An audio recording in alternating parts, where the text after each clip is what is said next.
शासक स्कंदगुप्त और सुदर्शन झील के बारे में पढ़ा था।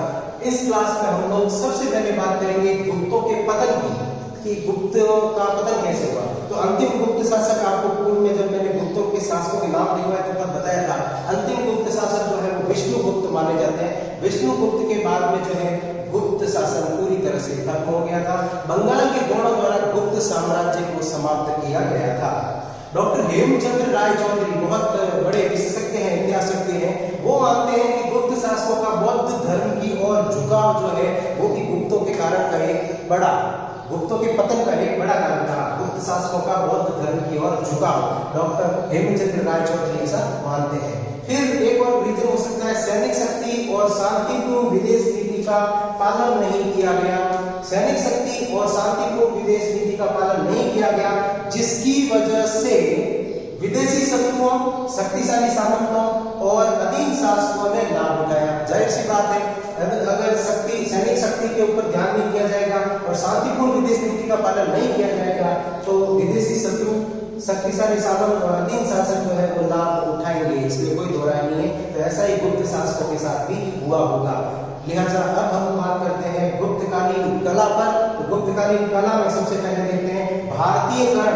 ये मैं बता रहा हूँ, गुप्तकालीन जो कला है उसकी खासियत क्या है, विशेषता क्या है, ये मोस्ट इंपोर्टेंट सवाल में ध्यान रखना। तो गुप्तकालीन कला की खासियत है भारतीय कर्ण, सौंदर्याभिव्यक्ति, भाव चित्रण, आध्यात्मिकता का अंकन। पहली बार गुप्त काल में हुआ है आध्यात्मिकता का अंकन। रूढ़िवादिता का अभाव पाया गया, इसमें स्वाभाविक और यथार्थवादिता का अंकन किया गया।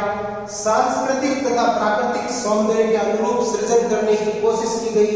आध्यात्मिक आदर्श कला, तकनीक की सादगी, लावण्य और अभिव्यंजना, लालित्य का समावेश किया गया। तो ये सब जो है गुप्तकालीन कला की प्रमुख विशेषताएं हैं। अब हम लोग गुप्तकालीन कला के अंदर वास्तुकला की बात कर रहे हैं। तो वास्तुकला, जाहिर सी बात है, वास्तुकला जब आएगी तो सबसे पहले बात होगी मंदिर वास्तुकला। तो ये मैं आपको स्पष्ट कर दूं, गुप्त काल की मंदिर वास्तुकला जो है वो नागर शैली पर आधारित है, नागर शैली। फिर वास्तुकला में मंदिर वास्तु का विकास और शास्त्रीय नियमों का विकास जो है गुप्त काल के अंदर हुआ।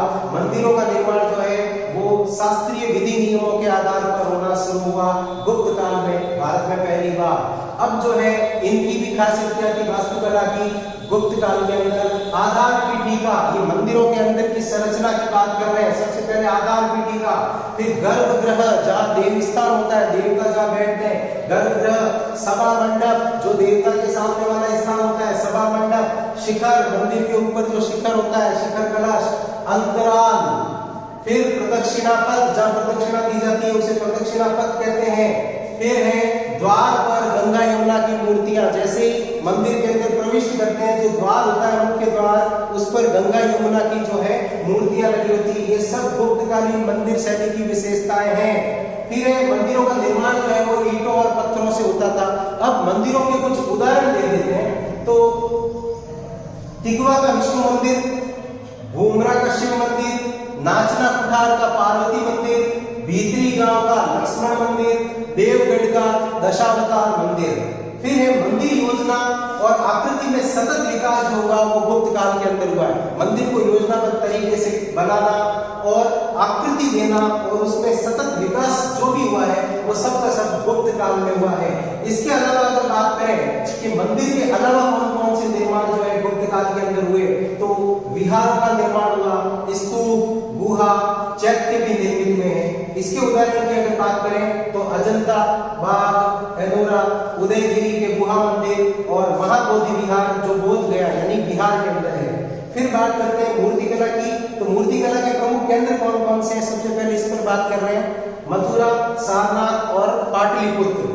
फिर मूर्तियां किस किस से निर्मित होती थी? तो मूर्तियां धातु, पत्थर व मिट्टी से निर्मित होती थी।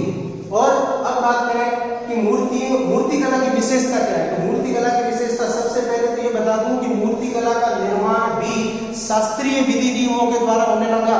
केवल गुप्त काल में ये खासियत मिलेगी कि मंदिर का निर्माण है, मूर्तियों का निर्माण है, ये सब के सब शास्त्रीय विधि नियमों से बन रहे हैं। अब मंदिर के बाद में मूर्ति कला की जो विशेषता थी, मूर्तियों की विशेषता है गुप्त काल के अंदर, परिधानों की महत्ता, जो मूर्ति के जो कपड़े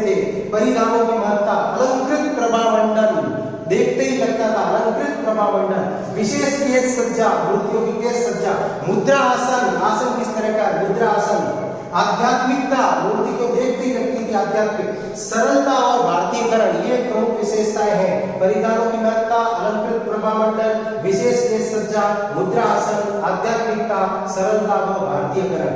फिर मूर्तियों के कुछ उदाहरण, मतलब मूर्तिकला के उदाहरण, सुल्तानगंज की बुद्ध मूर्ति, मथुरा की महावीर मूर्ति, देवगढ़ व मथुरा की विष्णु मूर्ति, एरन व उदयगिरी की वराह मूर्ति, और शिव का अर्धनारीश्वर जो रूप जो विकसित हुआ था वो भी गुप्त काल के अंदर विकसित हुआ था। तो हमने वास्तुकला कर दिया और मूर्तिकला कर दिया। अब आगे हम जारी रख रहे हैं।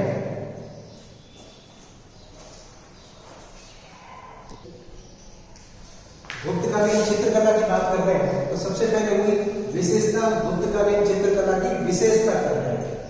प्राकृतिक सौंदर्य, बुद्ध व बोधिसत्व, ये ध्यान रखना, बुद्ध व बोधिसत्व बहुत बड़ी विशेषता है गुप्तकालीन चित्रकला की, बुद्ध और बोधिसत्व पर ध्यान दिया है। जातक ग्रंथों का वर्णनात्मक दृश्य का अंकन हुआ है। जातक ग्रंथ कौन से हैं जिसमें बुद्ध की पूर्व जन्मों की कथाएं मिलती है, वो जातक ग्रंथ है।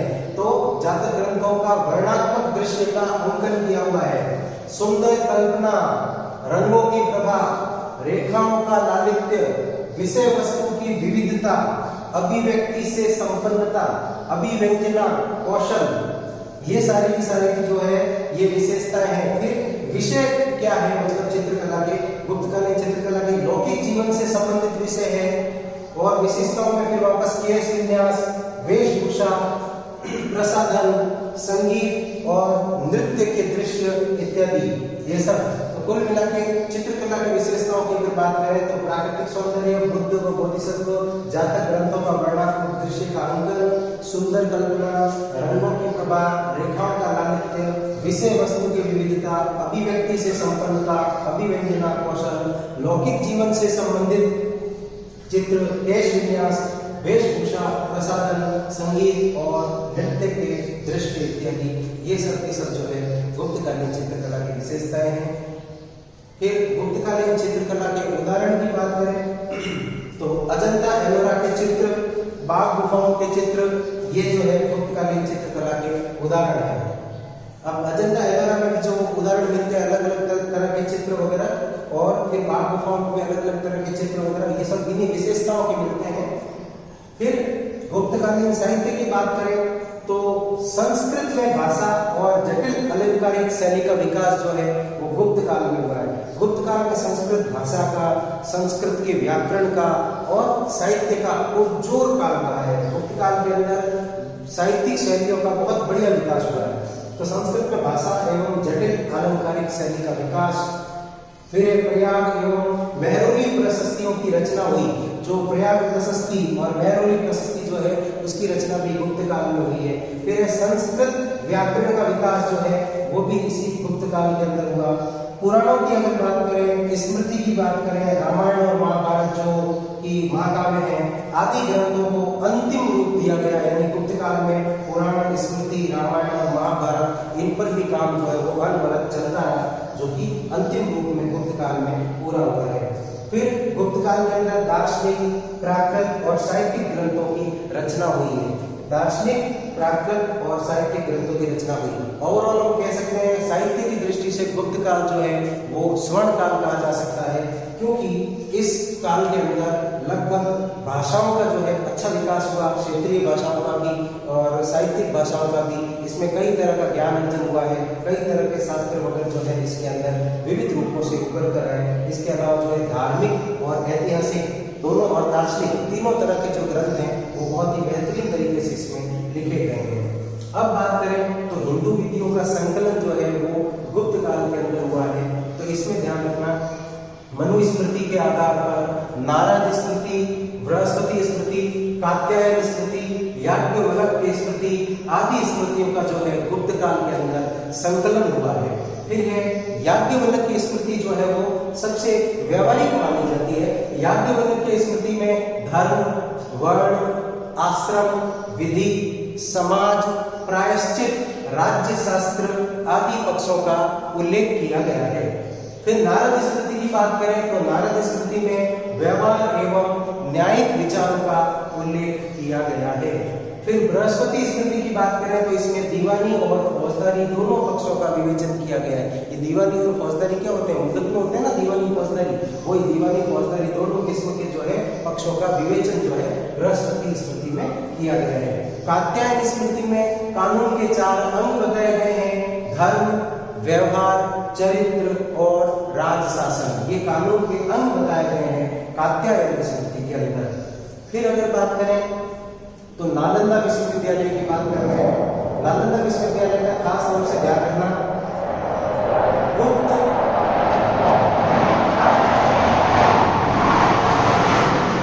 नालंदा विश्वविद्यालय का खास तौर से ध्यान रखना, गुप्त और पूर्व मध्यकाल में इसकी जो ख्याति थी वो अपार ख्याति थी।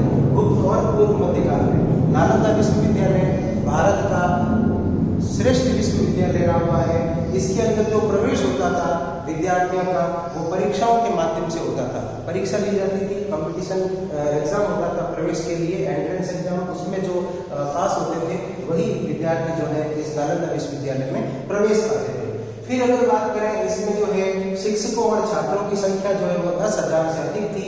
इसमें विदेशी बच्चे भी पढ़ने के लिए आते थे। यहाँ धर्म, उद्योग, तर्क, विज्ञान की शिक्षा जो है प्रदान की जाती थी।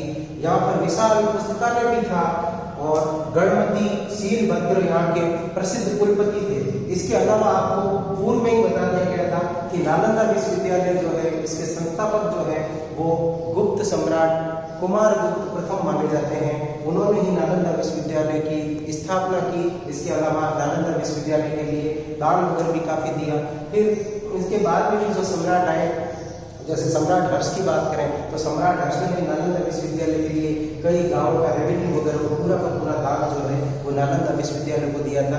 काफी सारी सुविधाएं जो है नालंदा विश्वविद्यालय में हुई। तो नालंदा विश्वविद्यालय की स्थापना जो है वो तो कुमारगुप्त प्रथम ने की, लेकिन नालंदा विश्वविद्यालय से जुड़े हुए कई सारे जो है आपके राजा रहे हुए हैं जिन्होंने नालंदा विश्वविद्यालय के विकास के लिए, उसकी प्रगति के लिए बहुत योगदान दिया और इस तरीके से जो है नालंदा विश्वविद्यालय में पूरा हुआ।